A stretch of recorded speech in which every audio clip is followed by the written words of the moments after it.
Welcome back, Galactic Champions, to level 5 of Kirby 64 in the Crystal Shards, the Shiver Star. Aw, this is a really nice Winter Wonderland type place, Mr. Cloud. Oh, yes. And then we set it on fire with missiles of Kirby Fury. This feels like a celebration. A time to celebrate. Celebrate with some fireworks. Awesome, we finally get to show off the fireworks ability.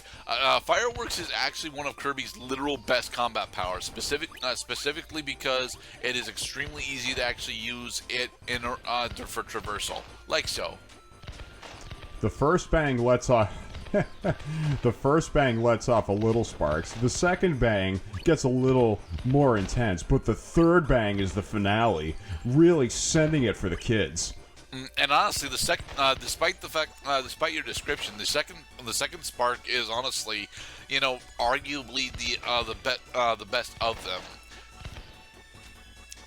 As long as you don't land, because landing not only resets the number of times that Kirby gets to jump with his puff hover, an ability he's had since the very beginning, also resets the number of times you get to use your fireworks bounce.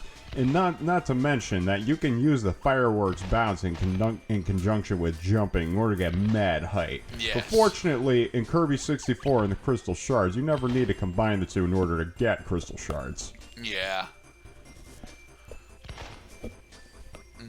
We're noticing the Mega Man problem in this level, thankfully.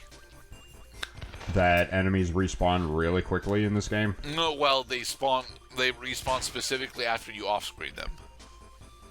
Yeah, I mean, it makes sense in the context of Kirby, because these guys are not just enemies. These are our power-ups. Yeah. For the record, it also makes sense in Mega Man because due to the RNG style of resource management that Mega Man usually is tied to. I will defend respawning enemies in Mega Man. I honestly think that depending on which enemies you are referring to, respawning enemies is actually a really good thing in that series. It creates a continuous hazard. Here is a segment of the game where enemies are not necessarily going to respawn. Is another sledding segment with Waddle Dee. Bobsled. Dashing through the snow, my buddy and I are go. So how much of Donkey Kong Country 3 did you play, Mr. Cloud? Very, very little. I played maybe that first segment where you gotta, like, escape the gigantic monster saw blade at the bottom of the screen. Okay. But that's about it. Because this segment always reminds me of the bobsledding levels in Donkey Kong Country 3. Bye, Waddle Dee.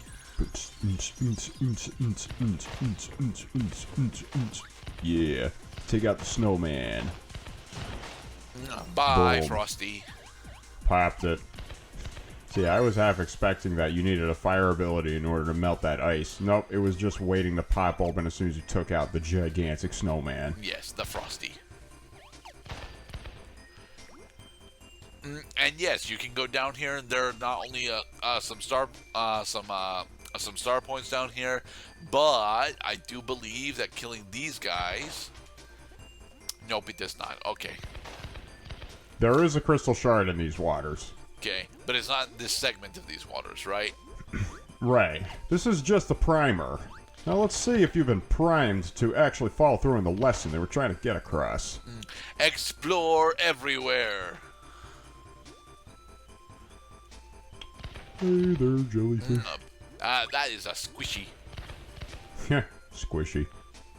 Lots of lots of squishies in the Kirby world. There are, yes, there are, but specifically that enemy's name is actually Squishy.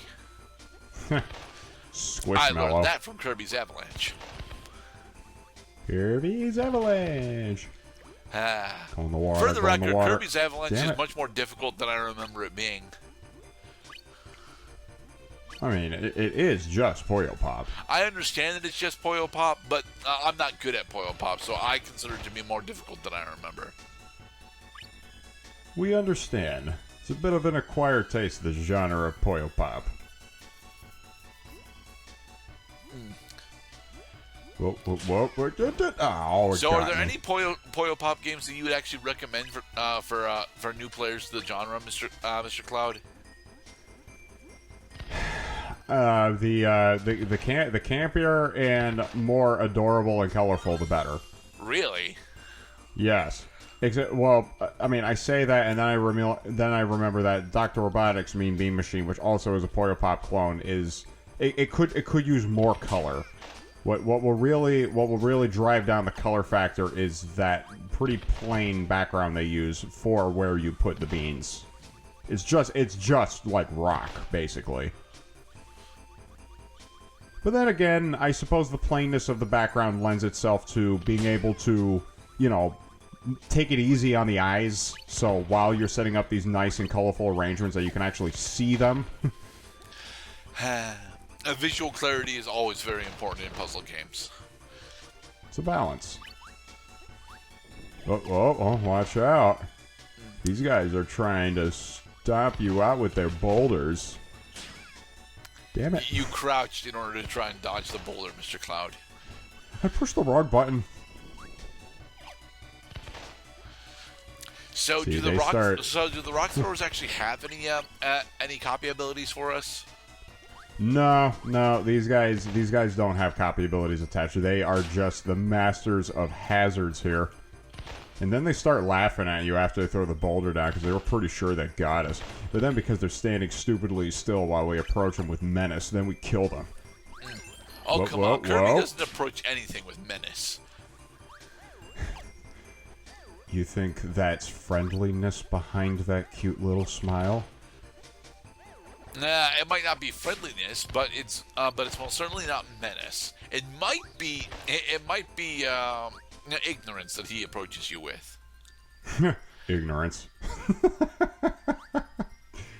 Indeed, it is a force to be reckoned with. I'll take it. Level 2.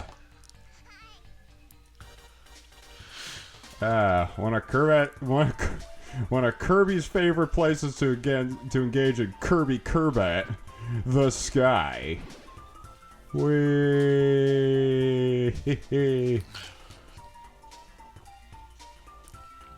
Do. Oh, it is party time here. Time to jump around and have a cloud. I actually really do like this track, but I always forget what its name is because it's not butter building and it's not green greens. Butter building.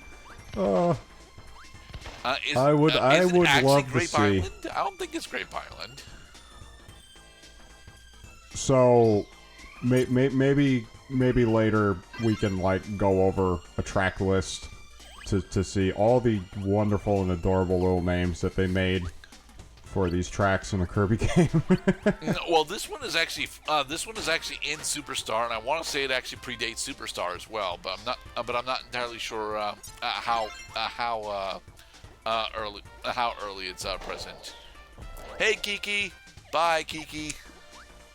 Oh yeah, the witch in the distance. That's funny. Mind if I express an extremely unpopular opinion, Mr. Cloud? Is it the extremely unpopular opinion you were alluding to me before we started? No. That's the dark fan theory that doesn't actually make sense to exposit at the moment. My personal opinion is that a majority of the Miyazaki Disney films are not actually as good as people want me to believe they are.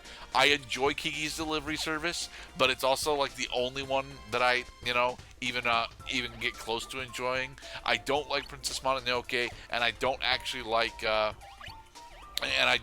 Spirited Away either. I've not actually watched Howl's Moving Castle yet, though. Well, just like all Miyazaki films were not made equal. That some will have more appeal than others. And I understand that Princess Mononoke can be a rather difficult film to approach, even though it is my favorite Miyazaki film. So what do you enjoy about Princess Mononoke? how like real it is. Yeah, Like I understand, like there is indeed a very visceral a feeling of realism throughout that movie.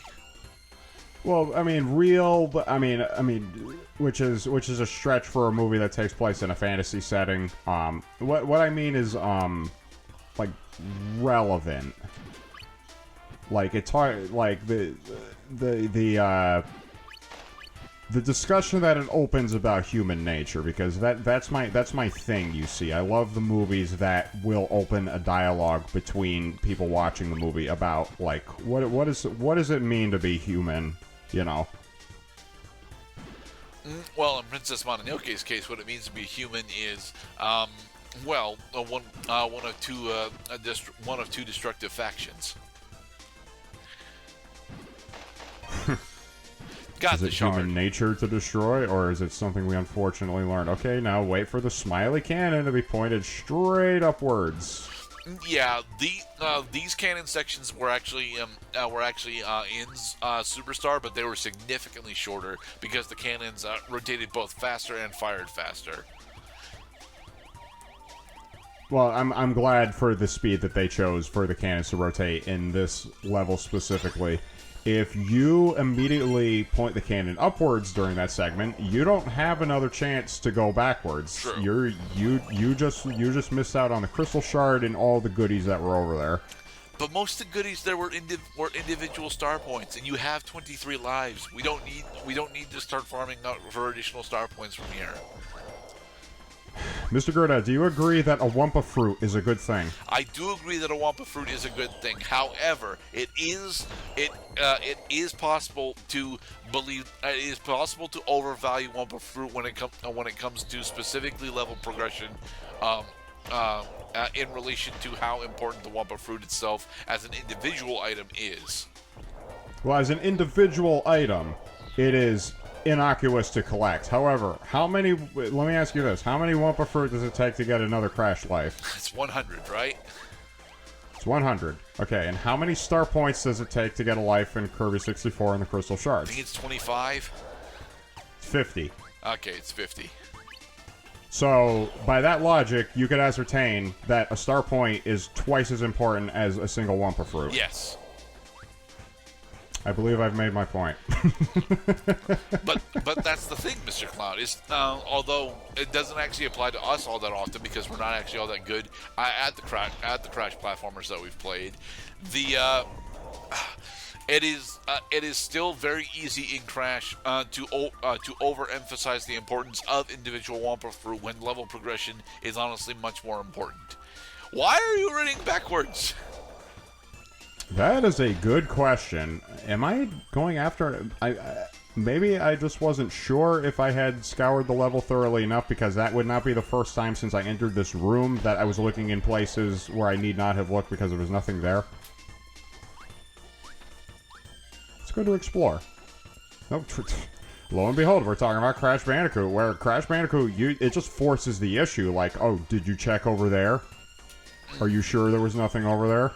The thing is that despite how difficult it can be to actually 100%, despite how difficult and tedious it can be to 100% Kirby and the Crystal Shards, it is significantly easier and less tedious than any of the Crash games.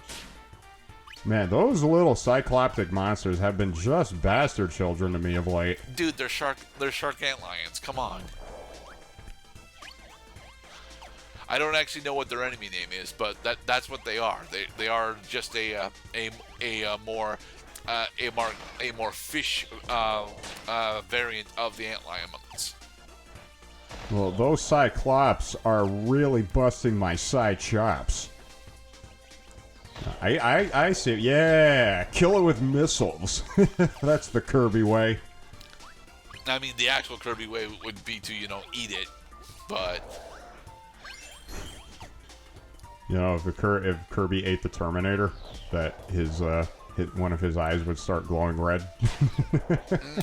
Would he get Metal Kirby from it, though? No, he would be the Kirbinator. Okay, so It's not. It's not. Oh, this is a lightning rod, right? We need lightning rod for this. Don't turn into the snowball for this fight. Oh, come on. The snowball for no. this fight's fine. It's not great, Well, but it's fine. Right, as long as you're not trying to hit the boss with the snowball itself. Well, that worked out pretty well. Yeah, the snowball is fine for that fight. Although And in the next part, I do believe that's our first time actually seeing the snowball. Be we'll safe, get another everybody. chance again. The picnic. Yeah.